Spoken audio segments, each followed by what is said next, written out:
Hi, everybody.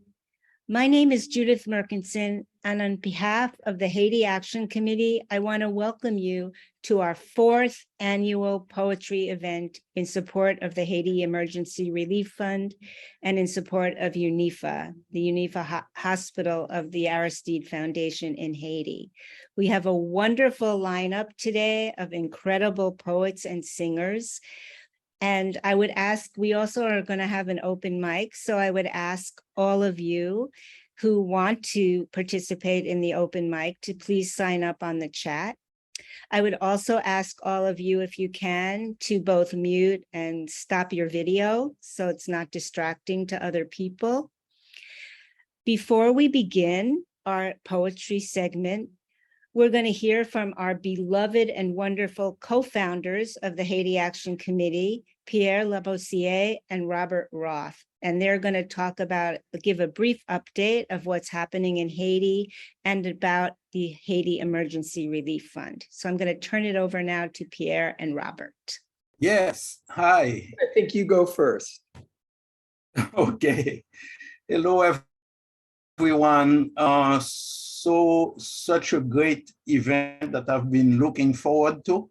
And I want to thank particularly Caroline Scarr, who started it all, who had the initiative and the foresight to start this Poetry for Haiti event. And it's been going on since that time. So thank you very much, Caroline. And I want to thank EPI, Ecumenical Peace Institute. I'm a board member, so is Caroline.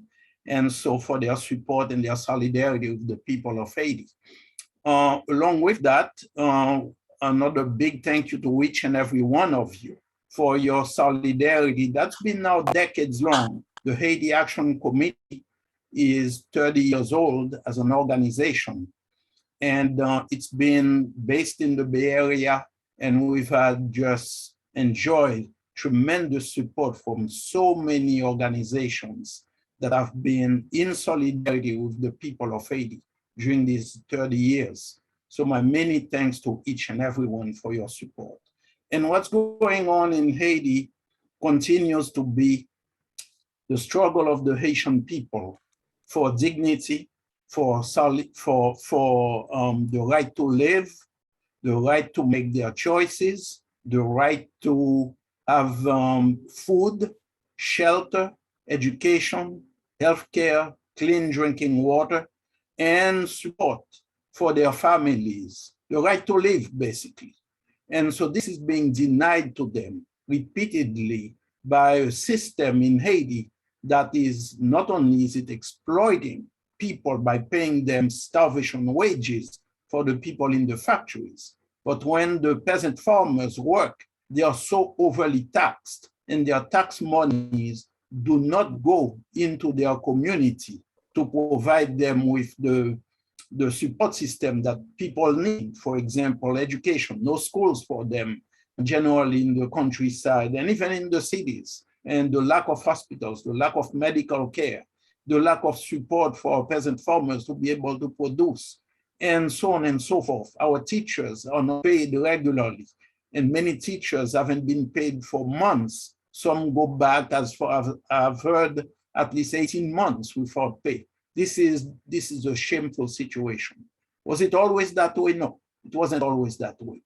The Haitian people, when Famila Valas, President Aristide was elected in office, it was Haiti saw a big change in what had been a very dire situation coming from the dictatorship of Papa Duvalier, François Duvalier, from 1957, and followed by his son, Jean-Claude Duvalier, known as Baby Doc, who took over after his father's death in 1971.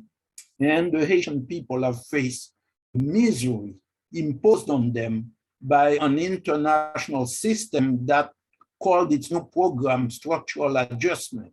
Supposedly by squeezing people, it would help the trickle-down theory of the Reagan era that countries, the poor, would be able to achieve, to go to a land of milk and honey, which was all a lie, and they knew it. So the people of Haiti, as people everywhere, have been resisting against that. And this is the resistance that propelled to power President Aristide, the overthrow of the Duvaliers for one. Secondly, the election of President Aristide, and it wasn't without the loss of many lives. Many people gave their lives for the right to vote, and in protecting their vote as well, many were killed during that process. So today is a continuation. What you are seeing in Haiti today is precisely the continuation of this struggle. So what we have now is when President Aristide came to office, the second time in 2004, there was a bloody coup d'etat against him. 2001, he came into office 3 years later, 2004, was the bloody coup d'etat. And that coup d'etat was not only against President Aristide, but it was against many elected officials, local and national. It was against a program that put people first over profit, a program that started giving the Haitian people, putting their tax money to their own use in terms of schools, in terms of hospitals, in terms of food, in terms of school subsidies for the children of Haiti, for the students in Haiti. School was subsidized at about 70%, school books and uniforms. And people had free transportation. Students had free transportation to school. So it was a program that was giving land back to the farmers, so our farmers could work the land, and also was providing them with the kind of accompaniment in terms of seeds, in terms of fertilizer, in terms of agricultural equipment and scientific technical support, so that our farmers could increase their production. So in short, it was a program that was really making real life over death, improving the lives of our people. Was it Shangri-La? No, we were not there yet, but we were well on our way to getting Haitians to not to leave Haiti anymore, not to flee Haiti. And as a matter of fact, many of the Haitian refugees, people who had been refugees before, were coming back home. Many Haitians were coming back home. So in 2004, bloody coup took place. And what we are seeing today, 18 years later, as a result of the coup and the subsequent United Nations, United States occupation of Haiti, that is perpetuating this system. So what we are seeing is a continued effort to make sure that the coup continues to be in existence, the coup regime. And what is this coup about? It's about removing, rolling back all of the gains of the democratic movement. It's about taking back land that was given to the peasant farmers, to take that land back, to give it, put it in the hands of a greedy minority that is in control in Haiti. It is about taking control of Haiti's natural resources, and I'm talking about copper, bauxite, gold, silver, uranium, iridium. Those are material resources that are in existence in Haiti, petroleum, on which the development of Haiti, the dream to make Haiti a better place for Haitians, was based on. And it's working with those resources, and also our greatest resource is the humans, the Haitians themselves, the youth of Haiti, who would be put to work so that they could better the country. So what we are seeing is an effort by this tiny minority, along with foreign multinationals, to completely take those resources for their own selves and chase out the Haitians from their own homeland. And that's what we've been saying. So for the past, ever since the coup, we've been seeing a massive exodus of Haitians fleeing Haiti, fleeing the regime of terror that has been taking hold in Haiti. Right now on the ground, we have what the press, generally the mainstream press, I would say the corporate media, calls gangs that are taking over Haiti. I'm sure you all have read that. But they make it appear as if those so-called gangs are not connected. Nobody knows where they came from. No, Haitians, the prevailing opinion in Haiti, the prevailing view, and based on the statements of many of those so-called gang or death squad leaders, they say that it's people in power and big business in Haiti and abroad that is giving them the weapons and the support so that they can be conducting their reign of terror. They brandish those weapons. Haiti doesn't make those sophisticated assault rifles and ammunition that we are seeing them brandishing and spraying gunfire all night long or even during the day. The situation is terrible, but it's really based on this campaign of terror. Just like we noticed during the first coup d'etat of 1991, there was a terror group called FRAP, alongside the Haitian military that was terrorizing people. Both the military and FRAP were terrorizing people in Haiti at that time. And one of the activists I spoke with yesterday told me this is very much like the days of FRAP, maybe much worse, given the level of killings that is going on. And so this is meant to create terror in the population. But is that working? Yes, the killings on the increase. Horrible, horrific killings. Horrible, horrific gang rapes against women activists and women in the community. The destruction of many of the farmers' markets as a way to undercut and destroy the local economy of Haiti. But despite all of that, the Haitian people continue to massively, massively resist. We cannot say when, pick a date and say, well, 2 weeks ago, that was the start of the demonstrations. As I see many times it's being said in the media, in the corporate media. No, these demonstrations in Haiti by the people against the imposition of the system has been taking place ever since the coup started, the coup of 2004, and it's been ongoing. But recently there has been an upsurge in the massive mobilization of our people. And this upsurge came about a week ago. And the response of the Haitian police has been brutal, brutal. The repression has been brutal against people who are simply peacefully demonstrating. They've been using tear gas, live ammunition. In the city of Lekai, 4 people have been killed between last Saturday and Wednesday of the past week. And 4 people killed, 17 people wounded by gunfire. In Jacmel, the city of Jacmel, 5 people were wounded by gunfire on Monday. And other places, Port-au-Prince on Monday, 2 people were killed and several others wounded. Many people have been arrested. And so this is just a terrible situation that is happening against our brothers and sisters. And they are determined to fight on. They are determined to fight on in the spirit of Father Jean-Marie Vincent, who August 28th, 1994 was murdered by the Haitian military and the FRAP death squad. In the spirit of Lovensky Pierre-Antoine, who was disappeared on August 12th, 2007, and so many others who are being killed and disappeared today as we are speaking. So I'm going to close by thanking you for your solidarity. I want to tell you to keep up the struggle with us. The Haitian people are in the thick of the struggle. August 22nd, August 14th, and August 22nd are 2 important dates in Haitian history.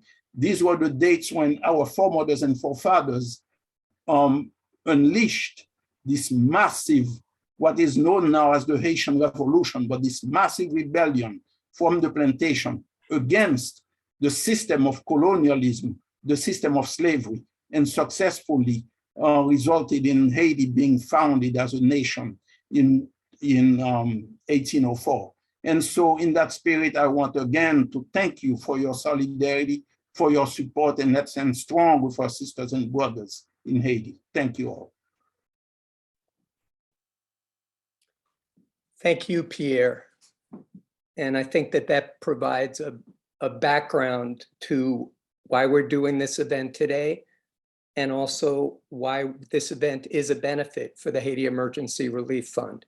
And I wanted to thank everyone for being with us, for taking your time out from your weekend to support the grassroots movement in Haiti, and of course, to hear some fabulous artists. This program is a benefit for the Haiti Emergency Relief Fund, HERF, and HERF was founded in 2004 in the wake of the coup d'etat that Pierre was talking about, that overthrew Haiti's first democratically elected president, Jean-Bertrand Aristide. And thousands of people had been killed in that coup. Thousands more had been imprisoned raped, burned out of their homes. Health clinics and schools had been destroyed, and thousands more people were displaced. Many of us were in Haiti in the months after that horrific coup, and we saw that firsthand. And from the beginning, the Haiti Emergency Relief Fund has dedicated our work to supporting the people's movement to rebuild what had been destroyed, to rebuild the gains that had taken place during that period of the Lavalas governments, of the Aristide governments, and to support those fighting for true democracy and social justice in Haiti. And we've never wavered from that commitment. In the nearly 20 years since we were founded, we've funded grassroots projects in education, human rights, and healthcare. We've supported women's agricultural cooperatives and mobile health clinics. We provided support in the wake of the devastating 2010 earthquake that killed over 300,000 Haitians. After Hurricane Matthew devastated Haiti's southern peninsula, and after the 2021 earthquake that once again struck the island. We've been there at those times, and we will continue to be there. And we've always been there to support community activists who've built schools, who've set up cooperatives, and who've resisted the kind of repression that Pierre was talking about, repression that emanates from US-imposed regimes that continue to haunt Haiti. Given direct aid to refugees who've had to flee Haiti, and to internal refugees driven from their homes by paramilitary violence. And in the last period of time, over the last year, the numbers are staggering of people who've had to flee because of the repression in Haiti. Close to 20,000 internal refugees at the latest count. And our work has always been driven by solidarity and is firmly based on our collaboration with Haitian organizations and activists. One of the key projects that we're now supporting proudly is the University of the Dr. Aristide Foundation, UNIFA. After being shuttered during the coup, UNIFA reopened when the Aristides returned from forced exile in 2011. It now has over 4,000 students, many from the most marginalized communities in Haiti who would never have been able to attend university before UNIFA began. There are schools of medicine, engineering, pharmaceutical science, nursing, law, agronomy, economics, the first school of physical therapy in Haiti's history, dentistry, and continuing education. And this is an amazing achievement in the midst of the terror and repression that has engulfed Haiti. Hundreds of doctors and nurses have already graduated from UNIFA, and they're already hard at work in communities that have traditionally never had access to medical care. And that's the kind of work that you've been supporting with your funds and with your solidarity. UNIFA is now ready to open a teaching hospital in the Port-au-Prince area, which will provide its students with practical experience and provide urgent medical care to a population that has had little to no access to high quality care. And the hospital is officially opening in the fall, and it's going to be a crowning achievement of UNIFA so far, but already its doors have been opened. And on July 15th, Dr. Aristide's birthday, the first baby was delivered at the hospital via a C-section. And it was a real cause for celebration, not only in the hospital and not only for the parents, but throughout Haiti, which was a symbol of the pride and the determination that Haitians have to build their own institutions right now. And UNIFA is a crystal clear example of Haitian self-determination. Haitians building their own institutions, creating a model for a new and just Haiti. And that's the work that HERF has been supporting. And with your help, Haiti Emergency Relief Fund can continue to support these kinds of grassroots efforts throughout Haiti. You can make donations throughout this event afterwards and tell your friends and people that you know in your organizations or your networks. You can go online to Haiti Emergency Relief Fund at www.haitiemergencyrelief.org. You can see more about our work and more about the kinds of efforts that Haitians are have been doing in the midst of terror, in the midst of the kind of repression that has come from the UN occupation and from the US domination of Haiti. Again, thank you all so much for taking your time out from the weekend to be with us today. Now let's get on to the poetry.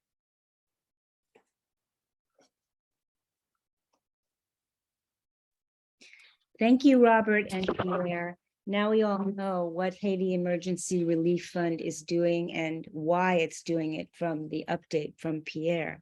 You know, poetry, music, art is intrinsic to any political movement and to any revolutionary movement, to any movement for social justice. We can't just have talking. And we're so proud and happy to have the artists that we have today. Our first poet unfortunately can't be with us live because of a family emergency, but we have a taped presentation from our wonderful Devorah Major. And I want to say all the poets and artists who are participating today have given so much to the struggle for Haiti and have always supported the Haiti Emergency Relief Fund and the Haiti Action Committee, as well as the people of Haiti. So we want to thank them in advance for their incredible work. Born and raised in California, Devorah Major served as San Francisco's third poet laureate from 2002 to 2006. In 2019, her sixth book of poetry, With Open Arms, was released in Italy. Khalifa's Daughter was published in 2020. In July 2015, she major premiered her poetry play, Classic Black, Voices of 19th Century African Americans in San Francisco at the SF International Film Festival. And we're so happy to have her again today. Hello, it is a pleasure to be able to present to you today and to encourage you to take this opportunity to support Haiti in any way you can, but certainly with any money you can donate to the cause. Most of the poems I'm sharing today will be poems that I've somewhat recently written, mostly this year, but not only. This first one is called Island Woman Speaks of Tongues. My line comes through Jamaica and the Bahamas, so Caribbean island woman. They took my words, all of them, not knowing that in my home I spoke many languages, not only to family, traders and voyagers, but to hawk and chimpanzee, sandpiper and dolphin. They took my tongue, gripped my throat tightly, and commanded me to use only their words. Yes, sir, madam, please. Limited ideas that did not tell of spirit or legacy.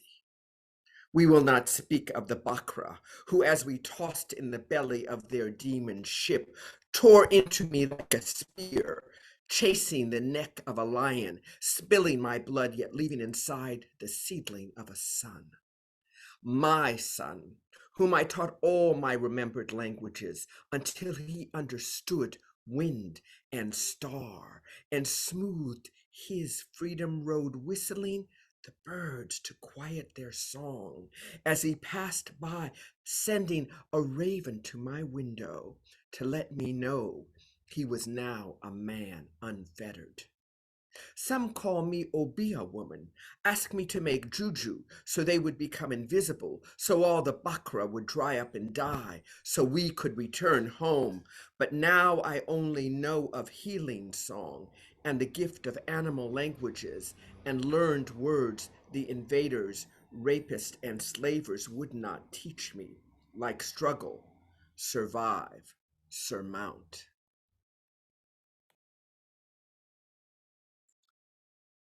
This one is from a news report of how the Haitians were and are, no doubt, still treated at the southern border of the United States.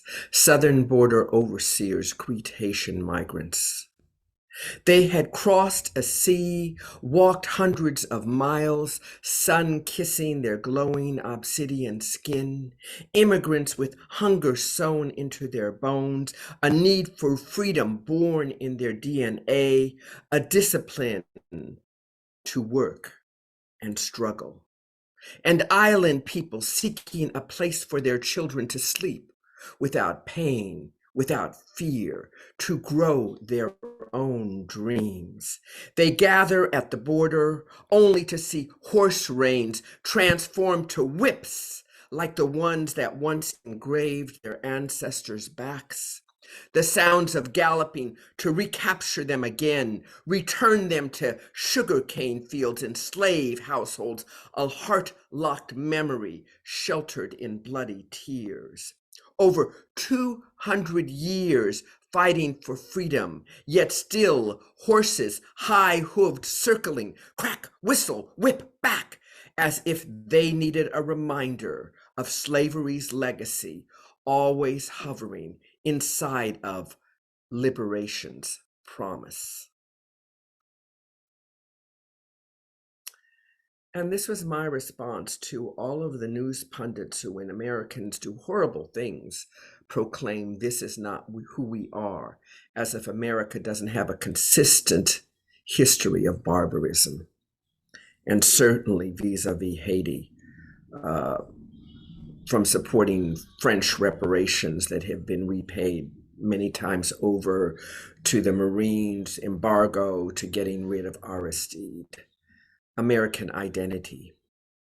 This is not who we are, newspeak pundits splice in between commercials, turning from the truth that this is indeed who many of us are, American seditionists and murderers, racist and rioters and vandals, with a history of rampages painted across the globe. Ask a horsewhipped Haitian who he knows Americans to be. Ask an Iraqi widow. Ask an Afghani farmer.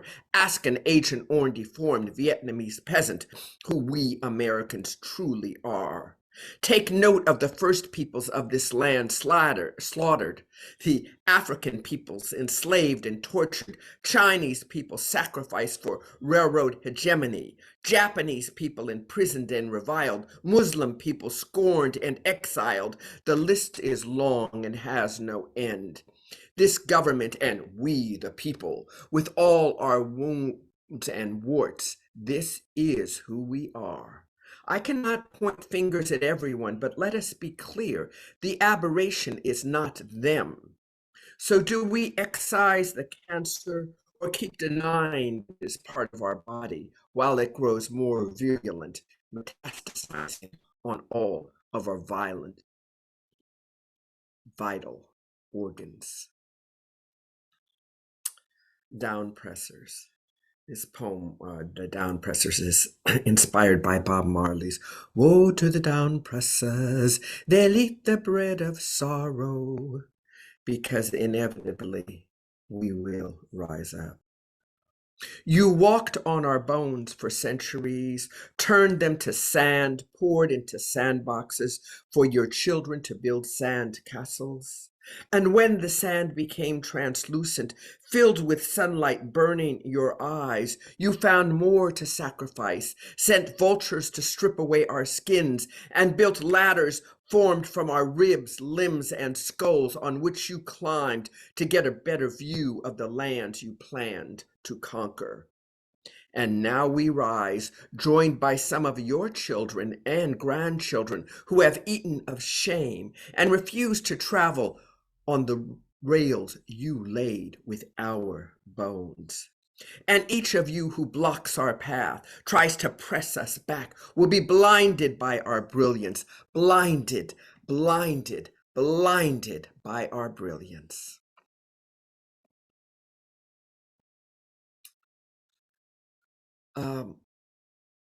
This is I'm an optimist. I do believe things will go as they should go ultimately. And this comes from something biblical. Although I'm not a Christian, I think that many of the books, be it the Bible, the Quran, the Bhagavad Gita, etc., have much knowledge in them. And this is from the phrase, "Who shall inherit the earth?" In Amharic, I once heard, the correct translation was not the meek, broken, crushed, humiliated, low, who would inherit the earth, but the gentle. And we are inheriting these streets, even as some sleep on them only to be swept up and return.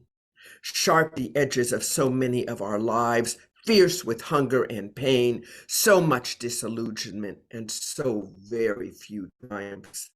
Even as the rulers squeeze tighter, cutting short our breath, hobbling our steps, harnessed together, we will inherit the earth such as it is, sad with violence and pestilence, the air clotted and gray, islands covered with an ever-rising sea, churning, churning. Still it is becoming ours. Even as they wage their gruesome wars, killing and selling, buying and exporting death, advertising the price for each kill factored into the decision to research, develop, manufacture, and buy the newest weapon to kill more quickly, more anonymously. Even in the face of this hegemony of arms, every side buys from every side sells from every side. Not learning the lesson of scripture, when you shoot your weapon shoots you. Even the pawns choose their weapons, aim and fire and die. Still, we gentle are joining together more and more tightly, inheriting the earth from these others who want only to have, to hold, to own, to control, as if they were hurricane and sun, arrogant in their perceived power, not understanding that all of it will explode or else disintegrate, and they will be left with misshapen, impotent stories of the times that used to be, while we will remain, remembering our many losses along the way. Still wounded and reeling, we gentle will inherit the earth and pull out our seed stock and begin to plant anew. And for those who may be interested, the Amharic translation of this is, "Blessed are the gentle, for they shall inherit the earth. Blessed are they who hunger and thirst for righteousness, for they shall be satisfied." And I do think that is true, but I don't think that satisfaction will necessarily come from on high. I think it will come from us, and it takes a movement. And I begin this with an Audre Lorde quote. "Even the smallest victory is never to be taken for granted. Each victory must be applauded because it is so easy not to battle at all, to just accept and call that acceptance inevitable." Audre Lorde. We know of storms and barricades, and we know of changing tides. We have been wave after wave after wave, surging together, reshaping the land, human in our fragilities, human in our strength. We have stood still, slipped backwards, pushed forward, are pushing still because there is further to go. There was a time when it was harder to stand, but we stood. Harder to step forward, but we strode. Harder to speak out, but we sang together. It took a movement then, it takes a movement now. History is nothing but moments strung together, moments of passion and moments of pain, moments of hunger and moments of feast, moments of forbearance and of rage. But somehow, when we climb into those moments, together we expand the reasons for celebration. Together we reduce the amount of toil, of injustice, of fear. We are at a crossroads once again, our time once again to smooth the road we walk upon, to stand up, to step forward, to speak out. We are never the beginning, we are never the end, but we are always at the front. We who know of dirty fingernails and hard work, we who tend the births and deaths, we who teach and guard, guide and attend, plant and reap, clean and cook, paint and sculpt, investigate and report, and care for more than each other and our charges. We are a movement, moving past indecision, moving past fear, past resignation, past tired, past disgusted, past overwhelmed and disgusted. We are a movement, remembering our victories, however large, however small, and carrying them into tomorrow while moving from the impossible to the possible. And I'd like to end with this and encourage you, please, please contribute. Help Haitians to finally truly have the agency and the self-determination and the freedom for which they have fought and earned. Rise. We bow with respect, kneel in homage, give thanks to our ancestors, and then we rise. We bend in harsh storms. We stumble and fall, pull each other back up, broken at times, but we heal, and then we rise. They stuff our mouths with their fear, twist our children with their venom, deny our history, breaking all mirrors which reflect our true selves. But we wash our mouths with flowing river water, cleanse our eyes with gentle spring rains, take our children to the sea and unwind their limbs as we tell them stories of how we've survived, of how we carry our ancestors' breath inside our mouths.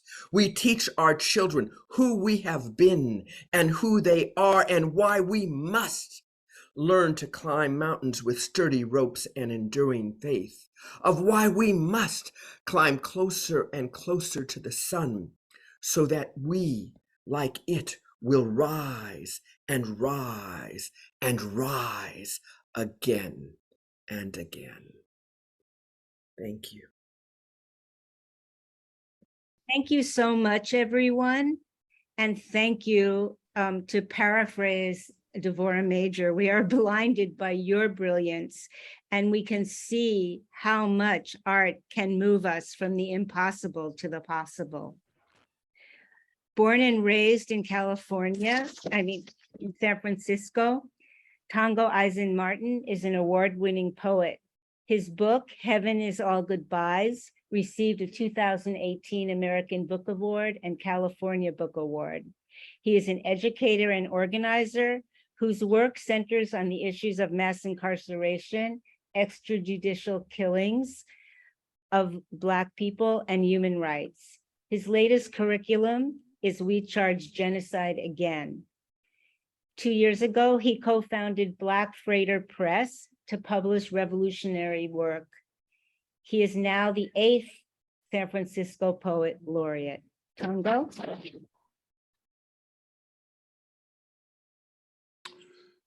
I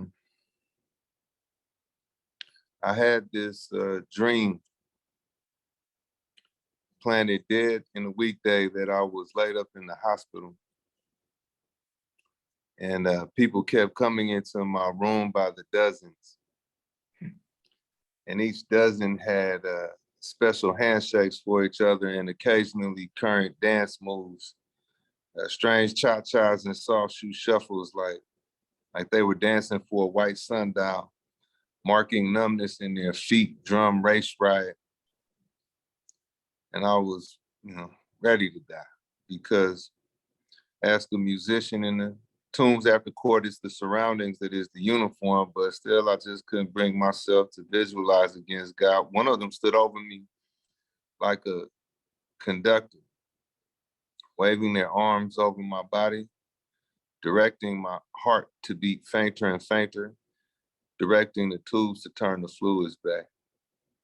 And I faded from consciousness with thud after thud on the legs of my bed as they danced wilder and wilder. Well, wild but meek, or artificially meek, like an artificial pastor told them to be. I was to be some kind of projection or character to be laid at their feet. You the only one participating in the revolution today. They mocked me. I was ready to go because, there are plenty of pianos that could use a new soul, and I'm thinking we're supposed to be in the revolution for as long as it takes, so you can punch me out now. I was born with one foot in the lion pit anyway, but Man, check it out. No one bothered to ask the doctor if I was really dead. Too busy strutting, too busy kissing. And I was fading with only enough breath and sweet consciousness to count their smiles. 1, 2, 3, 4, 5. And then I heard a voice, a whisper. It was counting with me. 6, we said. 7, 8. Then another voice joined us. 9, 10. Then another. See, I haven't been eating, Mama. I've been in a trance. I haven't been sleeping. I've been washing my face off the port of Charleston. There's blood on the fog. You know, these little societies wander together like hopeful drops of a virus. Citizen Testament is bent on offering me a nation of breadwinners to hold me back like it's a Brinks. I wrinkle the concrete sometimes like flesh. My Martin Luther King permanence turned away from a podium into the reeds like God is a dangerous twin. Black August to the mountaintop balcony on my bedroom floor. You know, they steal you from the earth itself and suspend you in your broken neck from their foolish euphoria. From the loyalty over their great superstitions, loyalty over their agrarian reform, I returned to my mother completely disrespected. The peeling the heat off of purgatory, they kill poets like me. Walk me away from my poems, never to be heard from again. In this final industrial complex of bloodlines picked over, picked through, a sporting spiritual death of your devil at least half made, police become a pretty word. I'm reading a lynch mob shoestrings like they were tea leaves, teaching you how to write about cities. It's the 25th century in the mirror, people. Tyranny against the chump change. You're a chump to be mocked even with a gun in your car. A cubit of needlework spelled tune for the proletariat, the relapse ministry. Talented people curled up in a fetal position next to a diamond dime. Just another service day in the theatrics of tea house fascism and a bouquet of surveillance cameras in the poverty of God. New blue eyes, corpses of water, a newly potted presidency, one big shiny corn if you're asking animated capitalism, and other non-literal voids killing his white freedom. The deification of hyphens, medicine bread and picture shows, great protesters in LA, guests of our ink, drop kicking roses in the graveyard, DC mink like a stone torn in half, the pen advances despite CIA guideposts, despite non-African past and futures, a metaphorical but not surreal day in a horn-ridden life horn player improvising king. Like a radio prize fight featuring Shango himself, a real hand sweeps the land of racism. May I return to the ground? May I make progress with the gun? On our mother Emmanuel, they put on music that evening. A swinging type body language for you to drink with fermented $5 bills for your body language. Some applause, my past stomach lining, neither a good thing nor a bad thing, like being psychic on the way to a lethal injection. It'll sit you down with Lady Day. Lady Day leading youth who surrendered their souls to Africa too soon. Polity thought floating in the cup of water she saved me, accessing my stomach, accessing the love of the American lynch. Coat sleeves, wooden avalanche to the wrist, our mother Emmanuel, avalanche to the sharp keys, pain. The deal you make with pain, a piano makes sense for them. Laying hands on the world gradually. Addressing the bending necks on the streets of the north. Travel sailing in pain, repeating pain in this north. 10 trigger fingers on that piano if harmony would happen. Putting 100 fights on every direction offered her. Lady Day, leaning on trees again, recruiting the countryside itself, saying, lay your plan on this lightning. Make your poems a corner pocket of men. I've greeted the blues itself. America may clean my dead body, but will never include me. There goes the poet. Killing without killing. Never mind this painting of your language. May I be a meaningful lynching. A crow's passing. Good and dead by the afternoon. You know, first I should have apologized to the souls of the house because I'm wearing the cheekbones of the mask only. like a pill bottle whose name is yours, name tagged on the side of a factory of wrists. I mean, teeth of the mask now, back of the head of the mask now. A new phase of anti-anthropomorphism fending for real faces. Stuck with one of those cultures that believes I chose this family. I'm not creative, just the silliest of the revolutionaries. My blood drying on my only jacket, the police state psychic middleman evangelizing for the creation of an unmasked, an unmedgar, blood of a lamb less racialized or awesome prison sentence, right angle made between a point on a Louisiana plantation and a 5-year-old's rubber ball, 3 feet high and falling like a deportee plane, to complete my interpretation of garden variety genocide. I'm small talk about loving your enemies a little more realistically, about paper tigers and also gold. I need my left hand back. Broke my neck on a piano key. Found paradise in a fist fight. Maybe I should check into the Cuban line. Watching the universe last metronome, some call black Jacobins. Hey, just wait. These religions will start resigning in a decade or two. Some colorfully, some transactionally. In a cotton Gothic society, class betrayal gonna glass us. I mean, ironically, my window started fogging over too, as I was trying to figure out which Haiti would get me through the winter, which poem houses souls, which socialist breakthroughs. Breakthroughs like taking 10 steps back and finally trying stillness, like introducing Gabriel Prosser to Thelonious Monk. I mean, I remember childhood. Remember the word childhood being a beginning. Scribbling on an amazing grace, I rented this body from some circumference of slavery.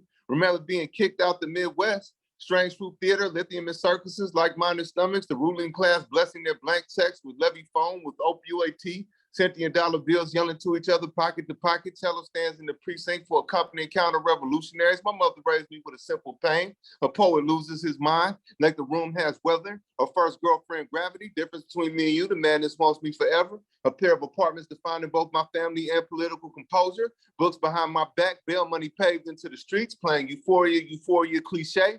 Bracing for the medicine's recoil, sharing a dirty deli sandwich with my friends. Black Jacobins, underground topography of a grandmother's hand, psychology of the mask now. Teeth of the mask again. I go to the railroad tracks and follow them to the station of our enemies. A cobalt-toothed man pitches pennies at my mugshot negative all over the United States. There are toddlers in the rock. Now I see why everyone out here got in the big cosmic basket and why blood agreements mean a lot and why I get shot back at. I understand the psycho-spiritual refusal to write white history or take the glass freeway. White skin tattooed on my right forearm, ricochet sewers near where I collapsed into a rat-infested manhood. My new existence is living graffiti. In the kitchen with a lot of gun cylinders to hack up. House of God in part, no cops in part, my body brings down to Christmas. The new bullets pray over blankets made from the old bullets. Pray over the 28th hour's next beauty mark. Extrajudicial Confederate statue restoration. The waistbands before the next protest post. Hey, by the way, time is not an illusion, Your Honor. I will save your deaths for last. You're with it, Your Honor. You're moving money again, Your Honor. It is only raining one thing, not white cops.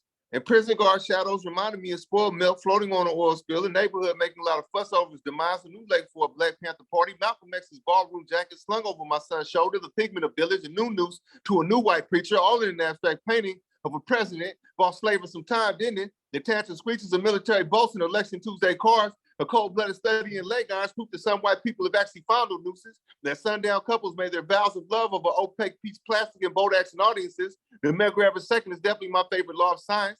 Fondled news clippings and primitive Methodists, my arm changes imperialisms, simple policing versus structural frenzies, elementary school script versus even wider white spectrums, artless bleeding and the challenge of watching civilians think, terrible rituals they have around the corner. They let their elders beg for public mercy. I'm gonna go ahead and sharpen these kids' heads in their ears myself and see how much gravy spills out of family crest, modern fans of war, what? With their t-shirt poems, their t-shirt guilt, and me having on the cheapest pair of shoes on the bus, I have no choice but to read the city walls for signs of my life.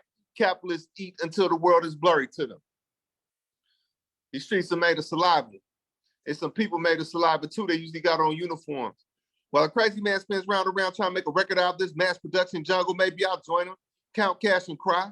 These streets are made of saliva and white sheets are worn by a building in which kids are supposed to learn how to read well. White sheets on the highway too. Another mayor needs their head on a pike. One down is just one down. But if you tell all this to the masses, your teacher will pipeline you. They told me I was jewelry. They told me this is jungle. Well, maybe not jungle, more like 50 machine guns planted in the ground. It's raining faces again in California. What does this say about heaven? What does it say about the people you kill? Waiting lines got so exhausted, a million minds dropped all these faces at once. If the fascists can read the lips of a giant talking in his sleep, we might as well make our demands in prison letters. Today was born the most important trigger finger in the world. Today I begun counting down the pages between now and a pile of books by a tunnel. Chicago is going to walk out of Chicago one day. Babies will drag street signs like old toys. Today, the most important letter left prison. Babies will laugh at flags like faces that disappeared. Maybe I'll join them. But for now, these streets are made of saliva, and we raise half full glasses to the basements that meant nothing and the working poor who live there. We get shot. We get white sheets on California, where the kitchen table likes to talk as much as the walls of romance on the porch consists of hard resigning. I mean, this picture characters talk spit, know that they hard to kill. The kitchen table knows this. The porch is almost convinced that one down is just one down. This town is coming to town. A circus watching itself, half distracted, half suicidal, thrilled children dressed as cops, thrilled children preaching and policing and intaking and hiring and snatching your money. This town's coming to town with tough trademarks to follow. Today, I watch capitalism walk on water and people play dead so that they could be part of a miracle. Thank you.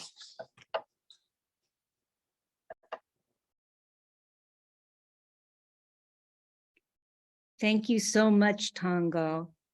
You know, I feel like it's a really good description of Haiti to say capital East until the world turns blurry. And that's why we're here, to listen to these incredible poets, but also to raise money for the Haiti Emergency Relief Fund. And I urge you all to go to www.haitiemergencyrelief.org. And next, we're going to hear from a beloved poet in the Bay Area, Avacha. Let me just find my, and we've known Avacha for decades, and she has always been here for Haiti, for Puerto Rico, and for all movements for social justice. So it's a great honor to have her here today. She is an award-winning poet, playwright, multi-percussionist, photographer, and teacher. She's a popular Bay Area radio personality on KPOO and KPFA, and is also a DJ. In May 2014, the Berkeley Annual Poetry Festival honored her with a Lifetime Achievement Award. She also leads the group Mot du Puy, which is the Bay Area Blues Hall of Fame jazz group of the year 2010 and 2005. Thank you so much, Avacha, for performing today. I'm so honored to be here, folks. As they say, Haiti needs your support, whatever you can give. I know money is really hard right now. Whatever you can give, please think about giving it this afternoon to this wonderful island that has given so much and has paid a horrible debt for, doing the unthinkable things like declaring their freedom. Wow. I wrote this a few years ago for Haiti. It's called Indestructible or Indestructible Haiti Mystic Garden of Dreams. Mama Haiti, beautiful, magical incubator, mother of miraculous visions, you are the sacred womb of our freedom, still infused with the spiritual integrity of Bukman. You are the divine light, the driving force, the seed that fed the dreams of Anacaona and Toussaint Louverture. You are the intangible source that ignites the fire inside the underlying unifying sincerity of a Jean-Jacques Dessalines. The promise in your voice cuts through steel, a mystical machete that sings through rah-rah prowess. And the whole world drinks your tears, trying to wash themselves clean of your pain. Mama Haiti, the fiend of green may have tried to kill your economy and blindly deforest the wealth of your souls, They may have desecrated your rice fields, but you always bounce back. You are the light. And right now you shine on the newest incarnation of the emperor has no clothes. Your unbreakable spirit is so powerful that even his story blushes at the whispered international embarrassment of having to admit defeat. Defeat at the hand of determined Black peasants, defeat of the world's strongest armies, defeat, a bitter pill, an off-key soundtrack, salt in the wounds to accompany the fall of an empire. And you're still paying for it, paying for an evil not of your making, still paying in bloody deprivation for the behind whipping that left Napoleon crueling. Beautiful IT, sacred womb of freedom. Hold on, hold on, hold on. The emperor has no clothes and you are the light. The whole world finally sees right through the obscenity of his nudity. And it's not a pretty picture. Majestic Haiti, proud incubator of independence, I too bathe in your sorrow. But after so long eating from the bowl of poverty, there is no hurricane or earthquake strong enough to re-enslave you. You may be stunned, knocked down for a minute or two in shock, but they will never, never, never, never, ever knock you out. And like they couldn't lock you out of the palace gates, the proofs in the memory of the strength of even your piss, a communal gift of poor folks' piss, eating its way through the aluminum plated greed of sanctimonious despots. And we will not see you be defeated, Mama Iti. You are our Che, our never ending, unbeatable spirit of freedom. You are the light. Your spirit is immortal. And this time, the best of humanity is ready to help you be reborn. You know, sometimes they try to make it sound like people like Bookman or Harriet Tubman or what have you, they're a rarity. But the truth of the matter is, and I'm not trying to minimize their gifts that it gave us.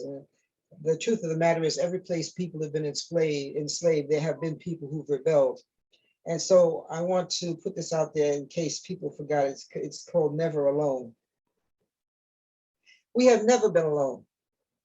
Marcus Garvey, Arturo Schoenberg, David Walker, Ida B. Wells, Dessalines, and Queen Nzinga, and all those other incorruptible ancestors who showed their contempt for slavery and servitude by spitting in the face of evil, jumping overboard and freeing their souls, proud, unchained souls whose restless spirits still roam the ocean's floor, stamping their presence on our dreams and minds and hands, revealing their essence and creativity all over the globe.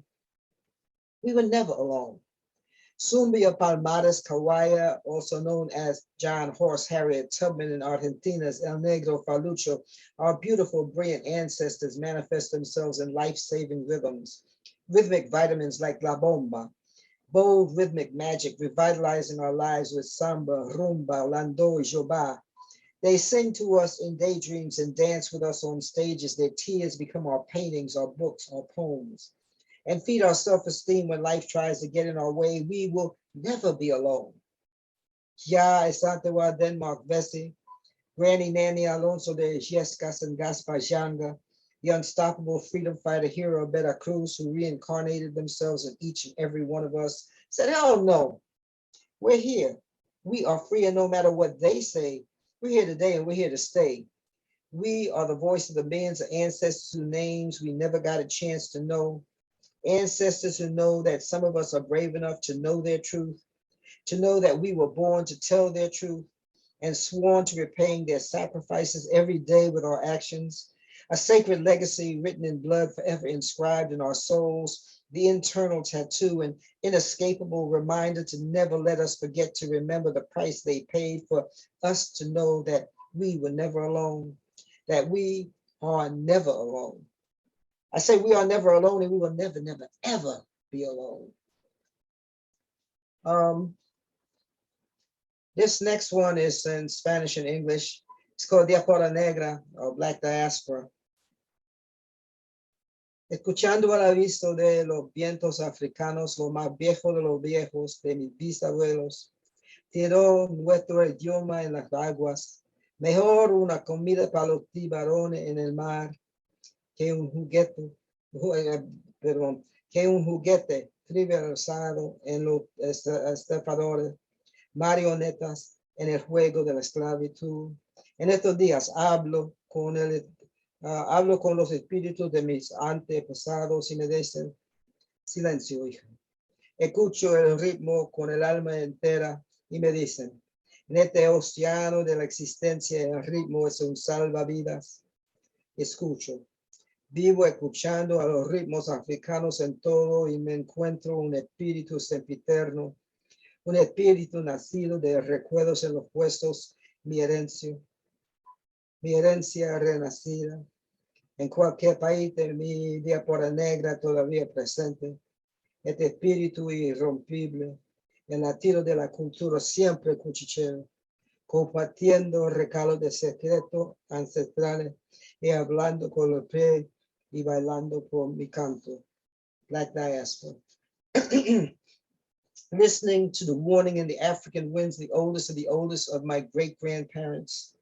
Through our language in the waters, better a meal for the sharks in the sea than a trivialized game for the sharks that walk the land. Pawns in the ugly game of slavery these days.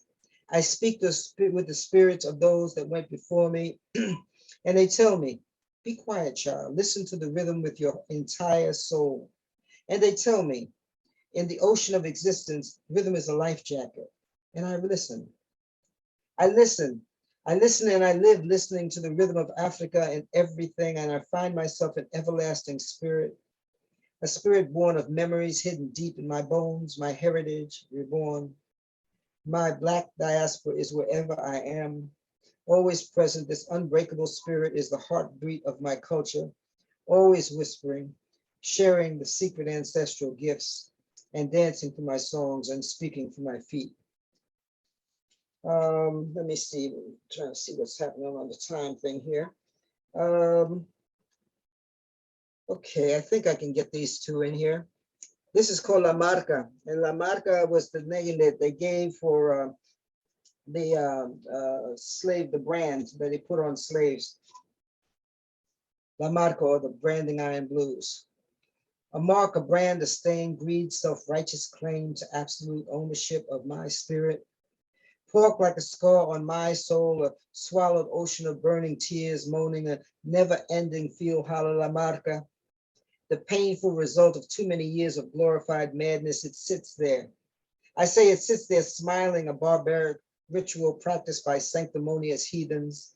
Never lets me forget the incessant attempts to force me to accept the legally acceptable sadistic fantasy called slavery. But I didn't do it, they say. Why can't we forget, exclaims the devious ostrich, singing the same old I'm innocent mantra on their way to the banks built on our backs. Those terrible days were so long ago. They cried to their $300 an hour accountants, why bring up this old news mess? Why can't we let it go? They want to know, as the torch of red hot branding irons write nightmares all over my jeans, shows it's behind every time I find myself at the very end of the line behind some experienceless kid I trained who gets the job that should have been mine. La Marca, an indelible stain on my DNA, an unforgettable horror, a symbolic reminder as real and as strong as real can conveniently acknowledge agency of those 40 acres and a mule that got away and left me with nothing but a case of the branding iron blues. And no, I can't forget, I won't forget La Marca and the brutal servitude it represents. This ugly scar still sits there irreverent, proudly smirking, comfortably wrapped in the very profitable stench of my burning flesh, making sure I remember to never forget and remain an in-your-face history that time can't erase. So the ever-present insatiable disciples of green gods never, ever, ever get a chance to do it again. Last but not least, I'm going to do this one. And at the very end, I'd like you to join me with this one. It's called I Know We Can. We have been here before. We sang in the face of the Klan and danced with feet all bloody on the decks of slave ships, on the longest walk on freedom marches and jail cells and concentration camps. Oops, ghettos. That we're supposed to call our home. We know this place. The concrete jungle, the reservations are cursed of and by the uncivilized who have forgotten the healing beauty of grass and trees and the gift of clean water to drink and have lost their ability to love. We are familiar with the senseless mayhem of perpetual war, the addictive lust for power, the intoxication of bloodlust, and those who prefer the inhumane sacrifice of their souls as they try to steal ours. Yes. We have been here before. We know the hanging tree, the rope, the rape of our bodies, our cultures, the theft of our songs and our children.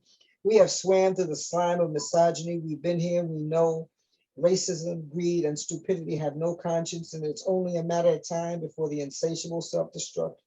Before they devour each other. We've been through it all before, and we can get through it all again. We just have to be careful, very, very, very careful. The madness of this narcotic is contagious. We must not get drunk on the stench of this poison. We have too much work to do. We must turn this suicidal drug into fertilizer and let our tears fall down on deserts, glaciers, and jungles, and run down the faces of good-hearted people everywhere. And I cry and I cry and I cry and I cry and I cry and I cry and I cry, and my tears come down like a waterfall, an unending waterfall for all the victims of civilization.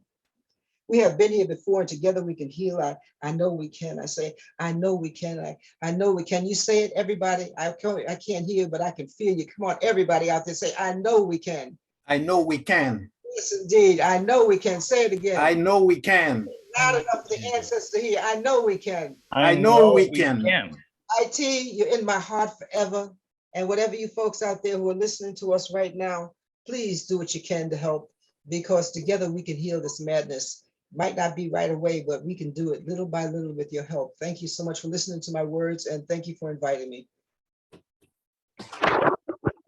Thank you so much, Avacha. And I know we can too. And I know we can raise money for the Haiti Emergency Relief Fund, because there's no hurricane or earthquake that can stop Haiti or can stop us.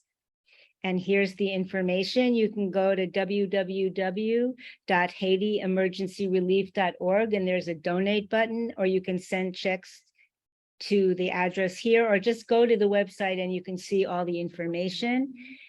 The Haiti Emergency, the East Bay Covenant, rather, is a 501c3, so you can make tax-deductible donations. And we want to be clear, there are no administrative costs in the Haiti Emergency Relief Fund. So every single penny that you give goes directly to Haiti. Theologian, cultural worker, singer-songwriter Francisco Herrera has produced 7 albums, including 2 for children in Spanish. He also writes for theater and film. He's a regular on KPFA, on Flashpoints and other programs. I'm sure many of you have heard him. He can be found in gatherings for victims of domestic violence, migrant laborers, protesting private prisons, and international solidarity. His latest album, Honor Migrante, brings together regional music from Mexico, combines it with US and Chicano soul, and reflects his passion for social justice. Thank you so much, Francisco, for joining us today. Oh, eh, oh, eh, I, oh, oh, eh, oh, eh, I, oh, our teacher, our leader, sower of a seed called democracy. Haiti, me is you, and you is me. Tú eres mi otro yo. Your smile gives me courage. Your song strengthens my heart. Your resistance energizes my hope. As your intelligence and creativity brought freedom to this continent.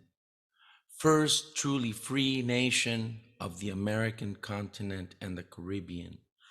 Haiti, who took that courage to free yourself and lent a hand and heart to secure the victory for the American nations from Chile to Mexico, making sure freedom meant freedom, including the freedom from that murderous capitalist project called slavery. And today, your long walk through America, from Chile to the US, The blood you've shed cries out to us as you cross the Darien jungle in Panama, as you engender children creating families in Tijuana.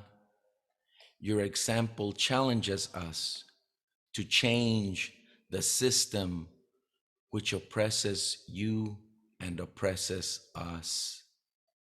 Keep that song of rebellion to the evil singing. Keep that dream of Anacaona alive and ringing. Keep that song of rebellion to evil singing. Keep that dream of Anacaona alive and ringing, because none of us are free, none of us are free, until all of us are so. Oh.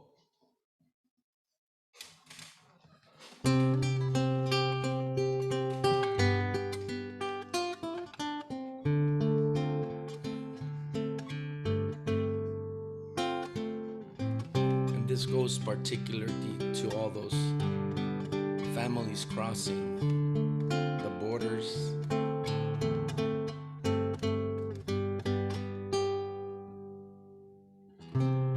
And the English part of the first verse says, how much sweetness and courage of a mother and her child as they migrate and walk towards a better life.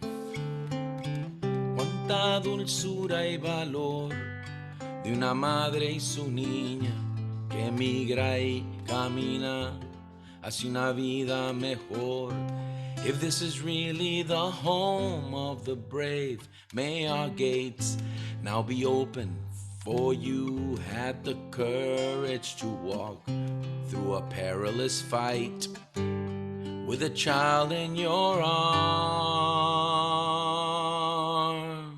Our children are sacred, nuestras niñas son sagradas. Our children are beautiful, bellos son. Our children are a gift, son el regalo más amado. Our children are sacred, sagrados son. Y aquí están, cruzando fronteras. Y aquí están, trayendo la verdad. Son la voz de Dios y nuestra conciencia, pues por la violencia cruzando están.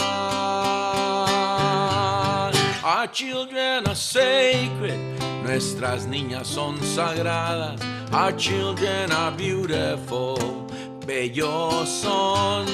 Our children are a gift, son el regalo más amado. Our children are sacred, sagrados son.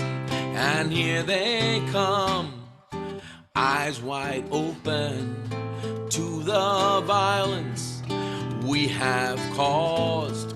They come bearing gifts for a better tomorrow, healing the sorrow, opening hearts.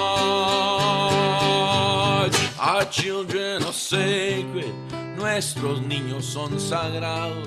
Our children are beautiful, bellas son. Our children are a gift, son el regalo más amado.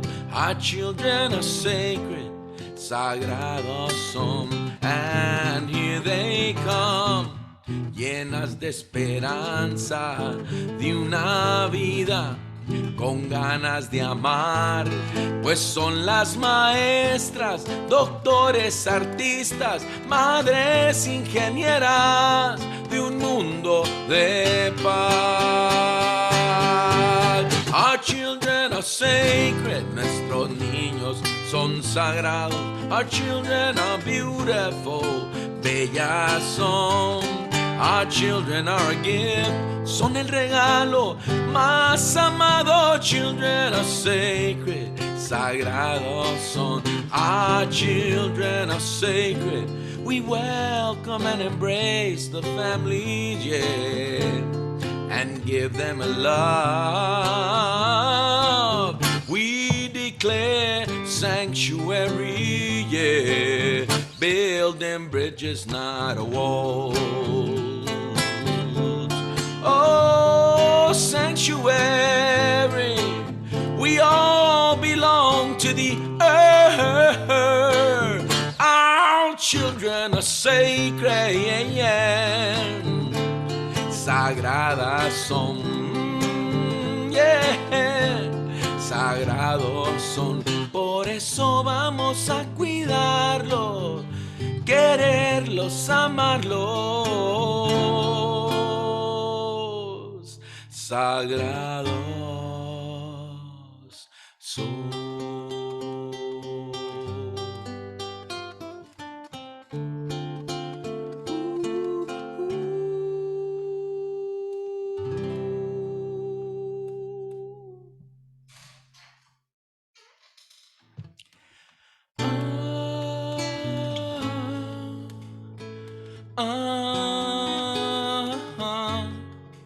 Na na na na na na.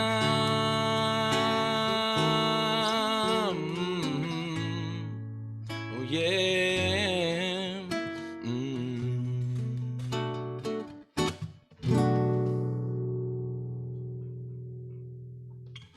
I got the spirit to rise through the pain, and my heart will remain in God's hands.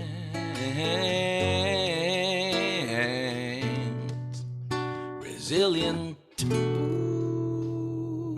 I got the power to speak out in the truth that it's in me and you. That love lives and gives.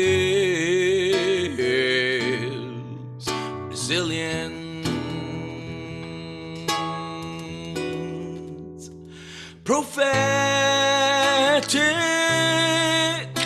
is love, oh breath of life. Prophetic is love. It makes me take a stand. I will stand in the palm of love's hand, 'cause I know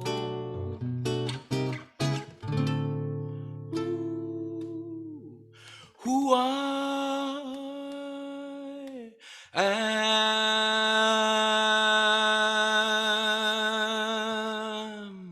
Na na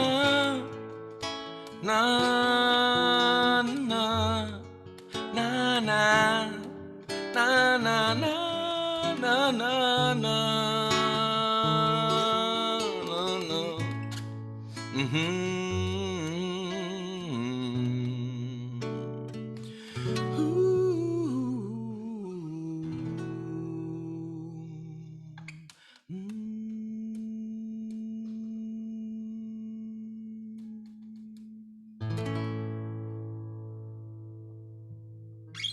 Thank you.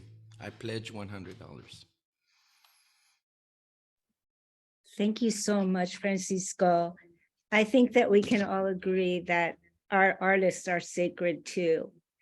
And our children are sacred. And I had the privilege of going to the UNIFA graduation in 2019. And I can tell you that the incredible joy of this graduation, of course, all graduations are joyful and wonderful, but this had a particular flavor.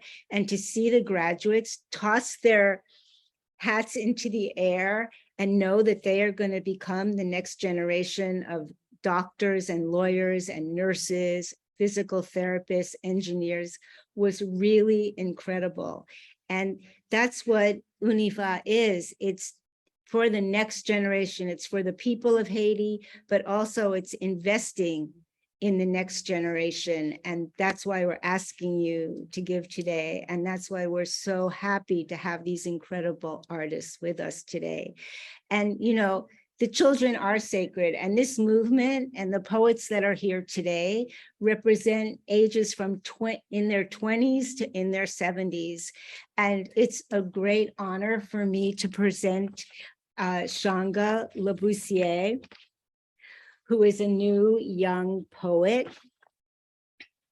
And he writes and he says, I am a writer, rapper, and poet from Oakland. I have a bachelor's degree in creative writing and a master of fine arts from Columbia University. Writing is my passion. The pages of my notebook have always given me a place to reflect, heal, and overcome. We're so happy to have Shanga with us today. You're on, Shanga. Hello, hello. Can everybody hear me? Am I able to be seen and heard right now? Yes, I hope so. It's all good. All right, perfect, beautiful. All right, thank you so much, Merk, for the introduction. Much respect and admiration, and thanks to those who performed before me. And thank you all for watching and supporting. Please donate if you are able to. So I'm just gonna get right into the poem. I hope you like outer space and extraterrestrials in your poetry, because I do. So this is gonna be poems about that. I'll just go straight through each one. A Martian homecoming. Sliding into the red sands, my feet turn into roots, sinking deeper, seeking deeper soil, and I grow rings, a flash flooding of memories, the oceans, long gone, long dry. I hear their gentle crashes fill my ears as I rise higher and higher, as high as the planet is willing to let me go. A Martian writes a postcard. I am not of this planet. I am the last son of Mars, last of the now lost green Martians. To Earth I came in peace, and now I exist in pieces, fragments. Life on Earth, I search for a word to describe it all, and hospitable is well beyond reach. I gradually learned how to resist resisting, as it is the only way I appear sane. My shape shifts to your taste buds as I morph to this form so you can digest my words. This postcard from me to whom I may disturb. A Martian and a bee meet. The small ball of sun rays and night sky spots me, its wings vibrating in my direction, rendering me an appropriate place of rest, an appropriate place of safety. Shape shifts me to petals and pollen, a welcoming, a delicacy, a nurturing, a presence worthy enough of a visit. With a constant singing, it floats to my smallest finger and lands with an imperceptible gentleness. I feel you have seen fear. They run from your strike, from you. Do not worry, new friend. I would do nothing to make you hurt you. Humans, they know not the power of their own sting. The Martian learns of double consciousness. I walk up the street, no cars purring by, none of their nighttime staring to further illuminate the close huddle of buildings or the smooth ground beneath my shoes. I know the cold creeps its way into the spaces between skin and clothes. As I approach my residence, a mother and her young daughter walk ahead of me, the daughter drifting behind, savoring each step, absorbed in her mind's adventures. I smile as I pass, her laughter filling the empty night air. Her mother sees me and grabs her daughter, holds her far away from me. The mother's mind screams in my head, hideous, and stay away. Her stare pierces its way into the spaces between my body and soul. Is it because I am the only green being on this street this winter? I tried to scan her mind to see how I can alleviate her horror. I consider every way I can twist my body. In panic, I decide to communicate, harmless, by blending in with the night, becoming invisible. But she can still see me. and my new hue makes her fear more urgent than before. After the fire. We could never be alone, no matter where on the sands we strayed, all telepathically linked to the great voice. But there is no more all. The only mind I feel is mine, or however much of it the fire left intact. The light brown sky peeks through the black plumes. The wind, one of the only beings who still howls, one of the only who still roams the planet, leaves no footprints. I can hardly step. My feet fear learning how similar ashes and sand can be. But walking helps to escape the wind and its cruel games. It taps my shoulder as if someone else were here. There's no one else under the sky and nothing for me to call mine. But isn't everything here now mine? I mean, how long would it take to collect all the sand, every grain, and further rearrange the planet? My voice comforts me. I count aloud, stopped when my progress is snatched by the wind, cycling the planet. Sometimes I follow its winding path over smoldering debris until I realize it's long gone, that there's only more nothing to see. Sometimes I let the sands wash over my feet or take a fistful of grain and rub against my skin to sand myself away. Maybe I can be where they are. Sometimes I hear them when I speak. I converse with the air, hoping they can hear or respond.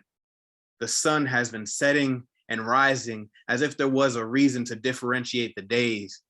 But sometimes the wind greets me, tells me to resume my count, and gives me back my sand. Sometimes I count the ones that crunch between my teeth too. And sometimes I arrive at a familiar house. I enter, the only voice calling back is mine, and at my feet, in the family room, lies a pile of sand. The Martian meets NASA's rover. You are here searching for proof of life when everything you need is right under your wheels. Each grain of red marks a world shifted. This new dust, its composition is ash, is bone, the green of vegetation in our skin, minds, the great voice, heartbeats. Home was once home. The Martian remembers the night of 1,000 suns. A spark of thought finds its way into an open mind. It started with a bright blizzard of glowing embers dancing through the air like fireflies. Then a continuous exhalation of hot breath singed our skin. Thick black spouts of smoke curtained the sky above. The stars disappeared until explosions of white hot light erupted across the scorching plains. The mind becomes kindling, giving into this fire. This fire feasted on the living, the thinking, the soulful. The ubiquitous green we knew as home gave way to tidal waves of flame. The red-orange beasts cackled as their teeth gnashed through our bone marrow. A flickering amber fog suffocated our sight in the sizzling air, malleable and rippling, melted to the whim of each blazing pyramid. And the body follows suit. The sweltering heat hugged all too tight. The orange-yellow grabbed us by the eyes, stared deep into our lungs, and inhaled. With moisture sapped, our mouths became microcosms of this new Mars. We coughed out final goodbyes, choking on the remains of our home, of our people, until our tongues were swallowed by soot. Everything burned black in the floodlights of the blaze. All that remains is in a state between matter and memory. Saltwater. We become formless, shapeless. Like water, we crash and flow, intertwined like two oceans too close to be just neighbors. We come together, our tides rise and subside, bending to the moon that is our minds. Every crater, the darkest sides of the satellite, we pour into each other. Every trough and crest, subject to touch and caress, we ride our own current, ebbing and flowing as we become an ocean. An elegy for us.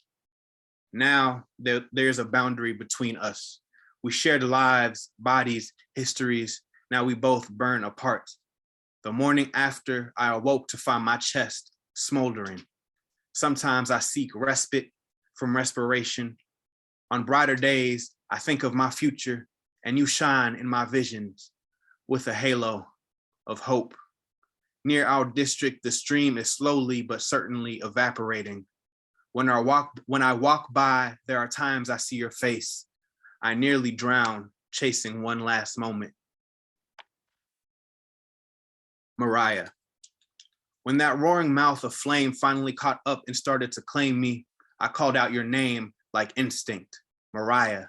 Maybe because it embraced me as close as you used to, or I needed an ocean, salvation for you to help me, or just be with me in this intense burning, or to let you know that I was coming, that I'd finally see you and our daughter again. Mariah, they're sending me to you. Here I come. Mars speaks. We have found you. Since your departure, we have been one heartbeat away from home. We felt your footprints flee from our sands. All this time we've been anticipating, hoping for your return as much as you of us. All this time, you thought you was the only one of us alive? Damn, your mind has always been something. Your skin still is brilliant green, my jade. You're still my brilliant jade. I have seen the way pupils regard you here, and yes, I felt everything. You felt too much, but now there is no need to shapeshift anymore. Lose your form. Home is here, restored, anything but ashes, anything but an aftermath. Come speak again in the great voice. Come back. And the Martian realizes how long he's been on Earth. I sit at home. It is raining, and I have been here too long. I have shed and shrouded myself in too many skins. I try speaking in my native tongue, but that too is split. I can hear the earthlings' voices reverberate inside my head as I try to speak. I have lost track of what words are my own. I sit in a house. As the sky waters the earth, it lightly knocks at the windows. I walk to a glass door. I see a figure I cannot recognize. I do not know if I should let it in. The Martian is missing. The shapeshifter has vanished. The last son of Mars is no more. He might have melted. He might have disappeared. We do not know. The Martian is nowhere to be found. His presence seems to have evaporated. I repeat, the last Martian is no more. He is nowhere to be found. Here on Earth, we have no updates. We are waiting to hear from Mars. We cannot find the Martian. The brother from another planet is missing. Maybe he has gone extinct. Maybe he has become one of us. Maybe those are one and the same. Thank you so much for your time. Please donate if you are able to. Thank you. Thank you, Shanga. As someone who loves outer space, that was fabulous. And I think for all of us, this listening to these fabulous poets is like dancing through the air like fireflies. We're really happy that we had all of you today, but you know, we're not finished because the Haiti movement, solidarity movement, is a people's movement, and this is a people's poetry show. So I know several people have signed up for the open mic, so I'm going to get ready to have you all. But before I do, again, please donate to the Haiti Emergency Relief Fund, www.haitiemergencyrelief.org, or you can send your checks to the address on the screen. And remember, every single penny, 100%, goes to the people of Haiti, and in this case, to building this incredible hospital at UNIFA. I believe there are two poets who want to be recognized in this open mic session. Daniel Zwickel is the first one. Daniel, are you here?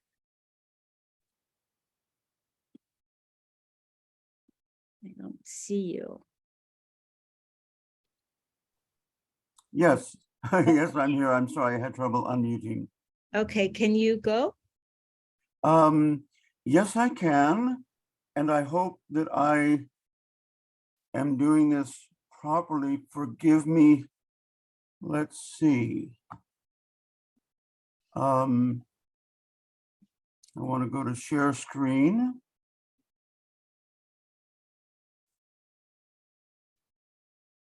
And here is the song.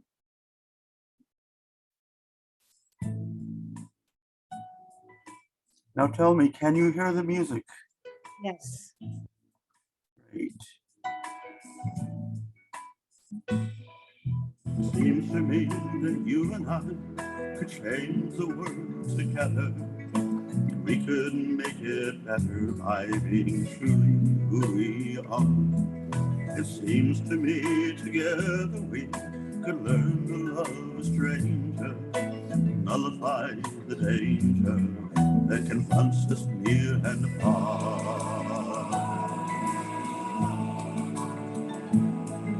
It seems to me if we could see the wounds that must be healed, we'd move our hearts to yield the compassion that they bear. It seems to me the earth could be a garden filled with laughter, to blossom ever after, the beauty all could share.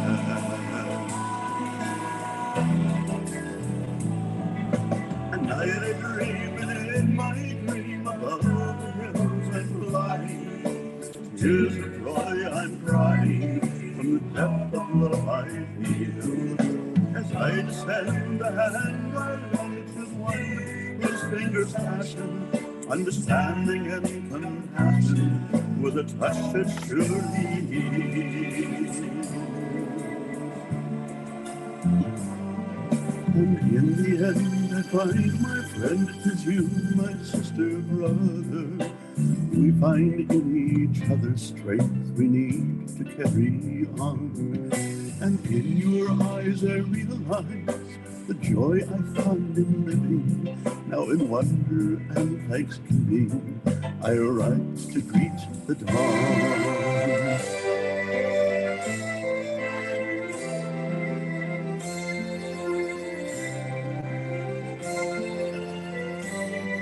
And in the end, I find my friend with you, my sister, brother. We find in each other strength we need to carry on. And in your eyes, I realize the joy I find in living. Now in wonder and thanksgiving, I arise to greet the dawn.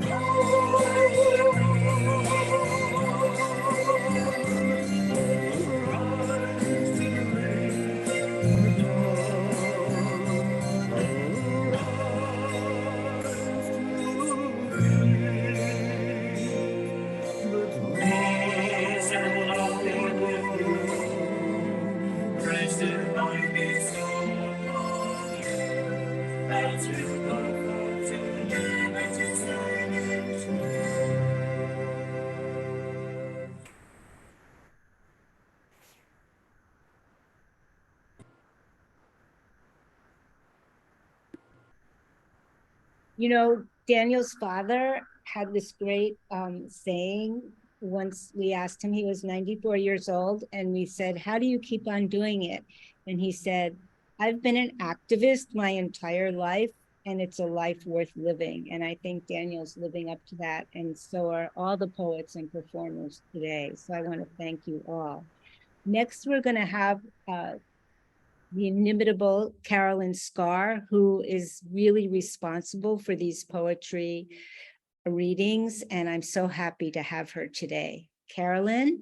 I really grasped what our dear friend Shago was saying. I really also love science fiction. This is not what this is about, though. I have two poems. One of them dates back to Vietnam. One of them dates forward to Haiti. Wasted. Forgive me, Father, for I have sinned. Speak, my son. We drank too much, my buddies and me, in Nam, and smoked dope, and lived wild and reckless. Your body is God's temple, my son. Repent and you are forgiven. sin no more. In the towns, oh, it was wild. Many, many nights, I and my buddies, we slept with prostitutes. Children, really, but whores just the same, and we slept with them. God forgives the repentant sinner, my son, sin no more. There was this village father, and some of our guys had got killed, and some had got hurt real bad. This village father, and some of those gooks had to be Kong, Father. They just had to be. We wasted them all, my buddies and me. We wasted them, old men and babies and women. And we burned their straw shacks, me and my buddies. We wasted the whole village. And in the jungle, we caught this gook. He stood there skinny and shaking in his black pajamas and didn't say anything. I put my gun to his head. My buddies held on to him, and he looked away and didn't say anything, just leaned away as far as he could. And I wasted him, Father. His brains and blood all over the place. I dreamed that blood, the smells in my rage and fear. Absolve me, Father, and let me be clean. The blood, oh God, the blood. There is no sin, my son, in the service of your country. No sin. But the blood, Father, no sin. I have to say that this poem is not just about Catholics. It's about the failure of all the churches at that time and now.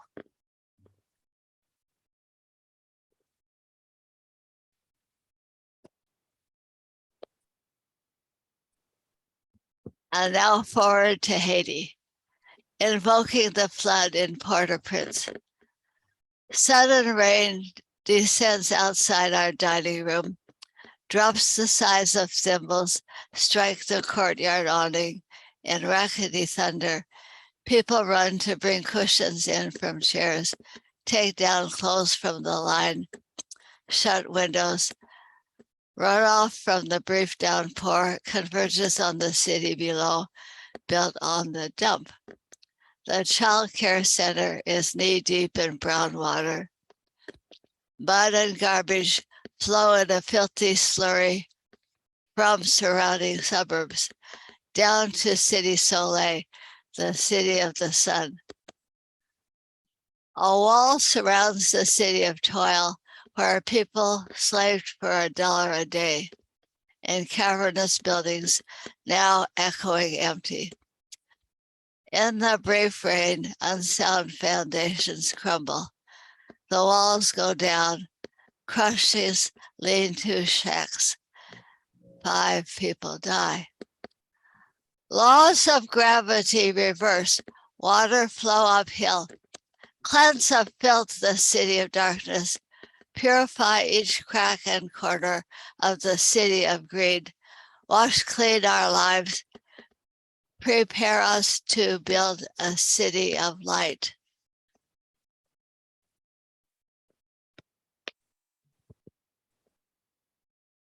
And let us help with the construction of that city by putting a good contribution in the pot. Okay? Thank you so much, Carolyn. I believe Vincent wants to go next. Yeah. Thank you all for organizing this event and pledge to the Emergency Haiti Fund, as I did. This is a piece I wrote after at the Eric Gardner and Michael Brown incident for Gil Scott. Snow was falling in America. Snow was falling on the backs of the bluest blackberries, the blackest blueberries, Snow is falling on the backs of Blacks, and it's so cold. A wicked snowstorm blew when Eric Snow dropped a line on the NSA. But who cares if they're listening to our cell phone conversations, if they're reading our emails? Who wants privacy anyway, right? We all want to be celebrities. Snow falling, fell on the backs of Blacks in New York City, Detroit, Chicago, St. Louis, South Central Los Angeles. Tout moun leve, moun ap déplacé. It fell on the cap of Freeway Rick on Central Avenue and made you ask questions like, who is Gary Webb and what does he have to do with this puzzle? I saw the revolution on crack with snow falling into pipes, men eaten up by purple blotches infested with HIV and dying of AIDS, snow falling on Compton Avenue and 108th Street, snow sold by Oliver North in our big cities to fund the Contra rebels in Nicaragua. All the shells from shots fired is a metaphor for all the Black men and women lost in the labyrinth of alleys in the times through and between BC and AC, before crack and after crack. Tout moun leve, moun ap déplacé. I saw the revolution on crack, so very be careful, young Black, with fire-breathing Panthers shot down like Fred Hampton in the Chicago 8, brothers bubbling up their brains in the futile ghettos of North America, smoking up pale pebbles from the grief of it all, losing their minds. Do you remember the nights of the living baseheads, digging under cars, scratching pavements for change? I saw the revolution on crack, fingers burnt up and turned up for making pipes out of soda cans. While we search through Twitter, Instagram, and Facebook for answers, why is another young Black man unarmed, dead, and shot by the police? That looks like one bad dude. Snow fell on Amadou Diallo, Eric Garner in New York City, Oscar Grant in Oakland. Snow fell on Trayvon Martin in Sanford, Florida, fell on Alton Sterling in Baton Rouge, Louisiana. Snow fell in IT on Lavalas, TT'd. Philando Castile in St. Paul, Minnesota, Terrence Kutcher in Tulsa, Oklahoma. But the revolution is on crack and we're living our lives through our iPhone 6s, computers, and Blackberries. We don't have time to bother with the NSA. And snow keeps falling on the bluest blackberries, the blackest blueberries on the backs of Blacks. The revolution will be on YouTube, Twitter, Instagram, and Facebook. And you may not have time to hit the like button. Padisa, padisa. Padisa, padisa, se wano. Pawen poko mo we wo, pui ma we pawen. Vesh miracle, femne mano. Se oui jamboje, kiri pa mache. Deon devon, sa pavle mache. Ya se vai oble. And snow is falling in America. Thank you so much, Vincent. That's a great ending to our program. And I want to thank Devora, Tango, Avacha, Francisco, Shanga, Daniel, Carolyn, and Vincent for gracing us with your presence today, because yes, artists are sacred. And we want to thank all of you for attending, and of course, for contributing to the Haiti Emergency Relief Fund. And remember, it's www.haitiemergencyrelief.org. I hope to see you in the future at all the events that Haiti Action Committee will be doing, as well as the Haiti Emergency Relief Fund. There are some really great webinars coming up. And so you will all get our voluminous emails. And I also urge you to go to HaitiSolidarity.net to see the latest news from Haiti. Again, I want to thank all the poets, and Robert and Pierre, for gracing us with your presence today, as well as all of you. And now I bid you good day and see you next year.